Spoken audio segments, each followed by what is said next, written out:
Welcome back to WCS Europe Challenger, of course. And this is going to be the losers match. We'll see who is the biggest loser, I guess.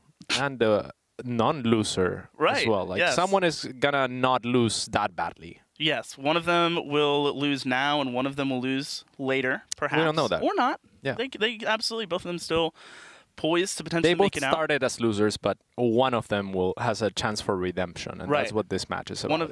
Exactly. This is redemption, so that way they can get at least, you know, they get that experience. You know, it's a good time. Absolutely. Yeah.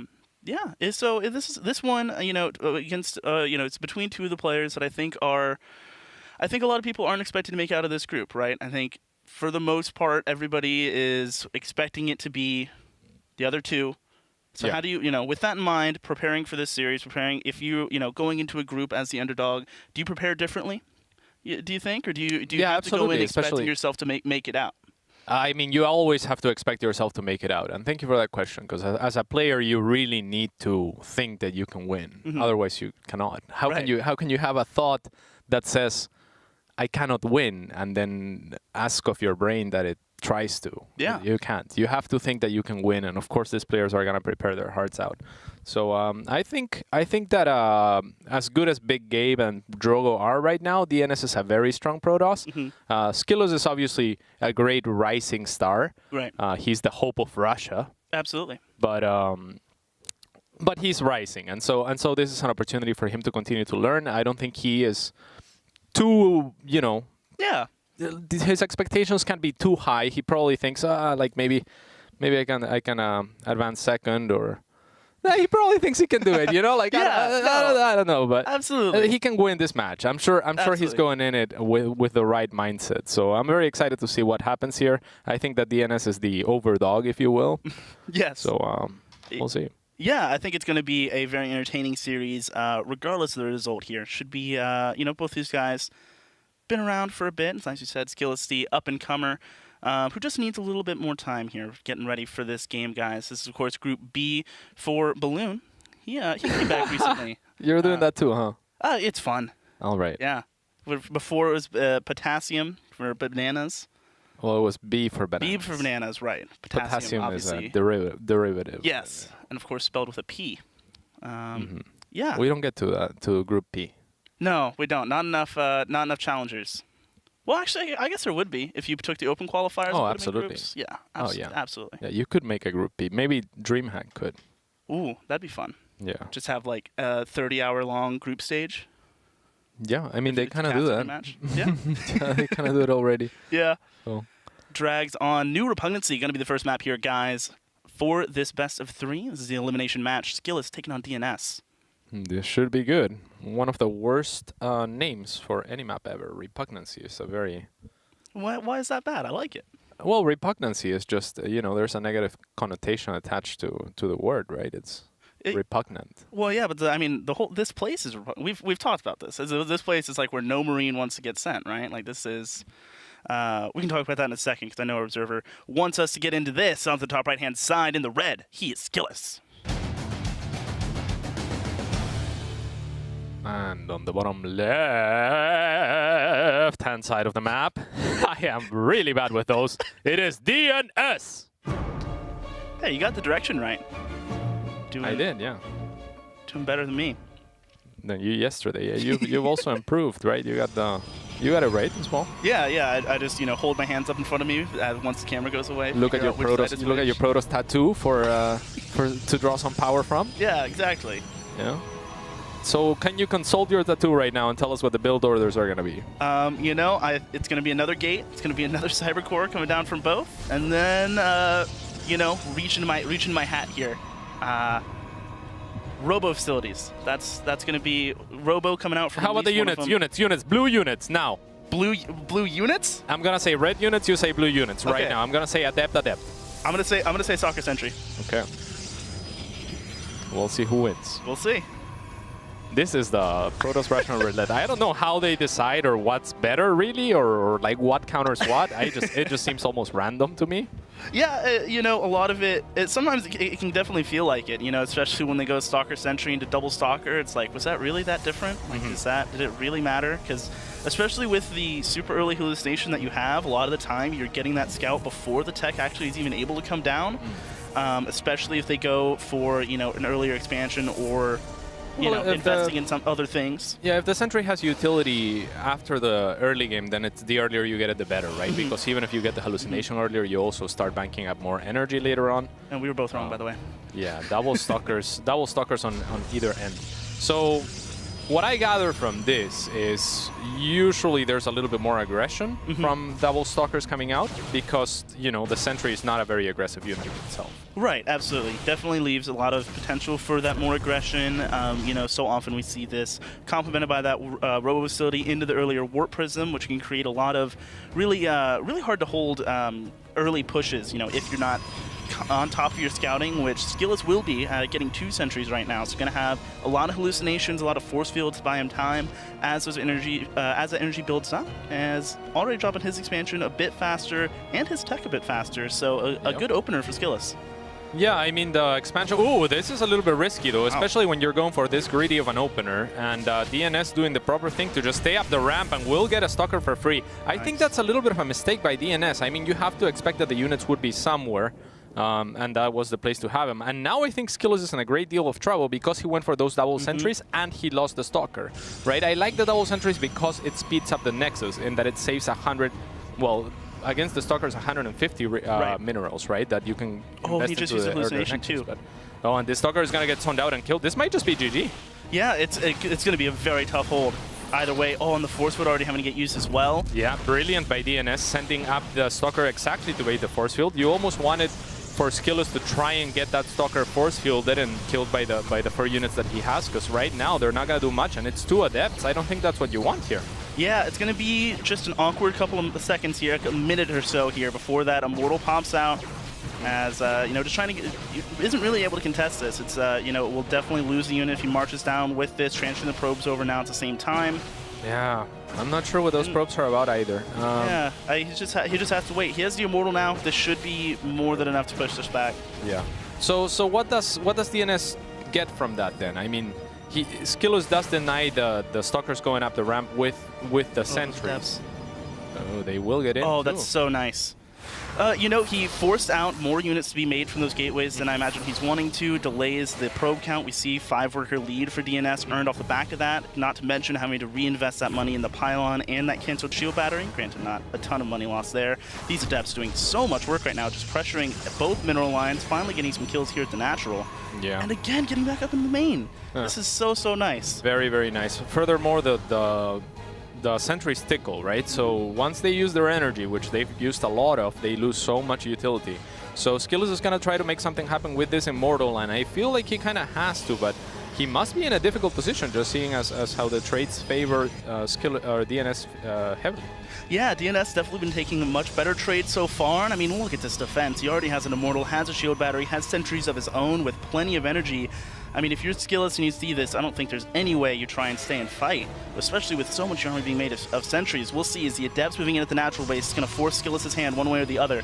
Late on that block as well. That is so massive. Huge force fields on the front side, cutting off both lines. The Immortal of DnS trapped in the back, but here comes the Warp Prism now. That micro so important. And he's out of force fields. He didn't really get much for it, so I think that this is just looking very dire for SKillous as DnS continues to do probe harassment and damage. Yeah, and great force fields here. Again, not able to pick up that sentry, losing so many expensive units here. I mean, it's lost over 1,000 minerals already here at the 6-minute mark.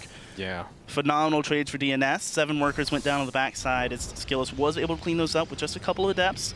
And now it's Resonating Glaives on the way, and yeah, that's just going to be GG. Yeah, as our wonderful observer was pointing out, there's more than 1,150 resources or something. Yeah. Difference between the two, so just a little bit rough for a game that quick. Yeah, SKillous just, it was kind of like everything lining up perfectly wrong for what he was wanting to do, right? Like the Adepts able to get up, not having a probe at a position on the top of that ramp, a very weird choice. You almost always see that from Protoss, being able to put that pylon down, so important. As we see, 2 Adepts alone able to make so much of an impact on that game. If he doesn't lose those, I mean, combined, what was it, 13, 14 probes overall to those Adepts? I mean, if he has those, we have an even economy, we have a play player who's able to contest him in the center of the map, and that same push, with another immortal that he would be able to make instead of remaking those probes. I mean, so many little things just didn't add it up there and put DnS in a phenomenal spot. Yeah, I really like what you said there too, because he invested so much into that production. But ideally you're chrono boosting out probes or something at that point in the game. But the Stalker is lost, and with that loss of the Stalker, it's just what do? You have to make units, otherwise you're gonna die. Exactly, and making units that he necessarily wasn't wanting to, right? Was already going for the 2 Adepts when he lost the Stalkers, and obviously you don't want Adepts to try and deal with the with Stalkers coming across, which made him have to wait even longer before he was able to take that engagement on the bottom of his ramp. Now King's Cove going to be the next map here, and yeah, SKillous I think really is going to have to tighten things up here if he's going to want to take down DnS. I liked his choice of build there. It was just the execution, right? I mean, not taking too much damage there, moving up the ramp with the 2 Stalkers to front. I dare say uncharacteristic mistakes from SKillous. I've seen a lot of play from him. I mean, on the other end of things too, the 2 Stalkers versus 2 Stalkers is the worst matchup that he could have, right? So maybe he thinks, I don't know, maybe there's a Stalker sentry or something. I can continue to move up the ramp easily. So yeah, just a little bit unlucky and a little bit of lack of foresight there. Yeah. The Stalkers being up on the ramp was just a little bit too rough. He should have been ready to turn around as soon as the shot went off. Yeah, and so now here for game number 2, the players getting themselves set up here, guys. It's going to be a fun one for Group B of WCS Challenger. I hope that when the Challenger King is crowned, it is on King's Cove. That would be great. That would be really good. Would it be? Do we get to rename the map? Like, can it be their cove now, or is it a cove just for the what position? Is a cove? What is a cove? English is my second. Cove. It's like a little inlet, right? Like it's a small beach, I think. Okay. I could be completely wrong, but I'm pretty sure. Do you know what Ohana is? Ohana means family, cats. Yes. Very well done. So this guy spawns on the top left-hand side, looking to bring this back down 0-1. He's SKillous.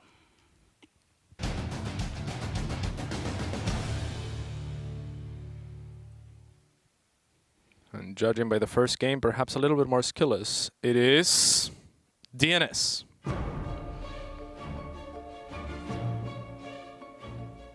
Ohana is still one of my favorite maps. It's a wonderful map. The tile set is just beautiful. It is.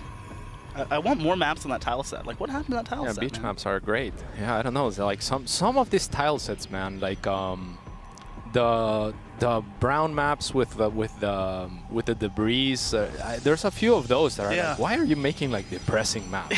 Like yeah. If you want a darker theme than add the purple that some people I love those. Those are really nice. Yeah, it's like we're in this surreal fantasy world, a sci-fi world, and we're like, why aren't we playing like that's why I love like the disco map coming out, Disco Madness, I think it is. Oh, it looks great. Like that's so much fun. So great. We need more maps aptly like that. named as well. Yeah. Yeah. Oh. But you get to appreciate those maps by virtue of the ugly maps existing. So the ugly maps are needed they to are appreciate the pretty ones. Indeed. So both players are going to be... Well, DnS is actually looking for a proxy here, huh?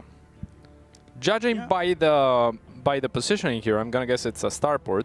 And he also is sending a probe across the map, so not much for SKillous to gather from that. However, his own scout will see the lack of tech here soon enough as the cybernetics core finishes. Yeah, going to be looking for that third pylon as well. The...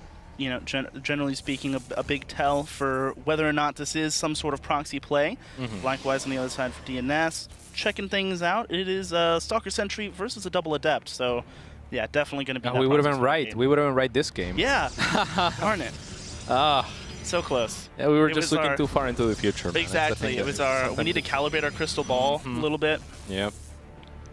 Stargate is coming down now at that proxy position, and it's going to be on SKillous to try and identify this as quickly as possible. I mean, we have that pylon blocking the front. On the other side, canceled it. So canceled. Yeah. So now it's going to be an oracle, right? That's got to be an oracle from the Stargate, and it's a very close rush distance by air, so doesn't get much better than this. SKillous will check the potential proxy as close as it could possibly be. It is not quite as close. We'll see if he ventures further into the map. Into the cove. And he will not. Will return to his beach house. Ooh, was that a mistake? Because I mean, your opponent's gonna see a Colossus, and they're gonna be like, "Is that actually a Colossus?" This is the kind of play that breaks me. Okay, if you're playing against me, hallucinate a Colossus early on, and I'll be like, "What?" Because it just doesn't make sense, right? And that's actually a really big deal as well. It's that he doesn't have another sentry that has energy to hallucinate. Not to mention the fact he's getting 2 more sentries right now as that Oracle is about to finish. Those 2 Stalkers stuck on the outside here are going to be trying to deal with these 2 Adepts and will be able to, but that Oracle is coming in. No, force field. Oh, no, misses, whiffs! I think Oh, and there's the Oracle, beautiful at the same time. Perfect timing from the Adepts who sacrifice their lives willingly in order for this Oracle to do some damage. Oh my goodness. Stays alive as well. Wait, did it? Yeah, it did. 4 HP. Incredible. That's phenomenal. And there is a 5 probe difference on top of that, so things are looking DNS right now. Yep, very much so. A second Oracle getting added on. This natural expansion just about finished up for DNS as well. SKillous, of course, has one of his own. So in theory, might be able to equalize this this worker count, but with another Oracle out now, there's going to be quite a bit of harassment potential from the side of our blue Protoss. Absolutely. And there is now 2 bases spread, so not particularly an easy defense either. Yeah, and something you know, that you don't see a ton, but whenever it comes into play is can be super impactful. Oracles absolutely shred sentries. So could see that come into play with how many sentries we have from the side of SKillous as DNS continues to just get his economy in a better position. The +1 gets spotted here as well, so DNS knows. What do we see from this +1? Is it charge lots or is it just like mass stalkers? Either way, there's a +1 and a forge as an investment for the tech from the player that's already behind. So if you're DNS, you're already thinking, okay, so if I make, you know, my Immortals or whatever Protoss players like to make, and there's the Robo, and he gets to a sizable mass and doesn't die, he should win this game. Yeah, definitely. You know, the +1 always taken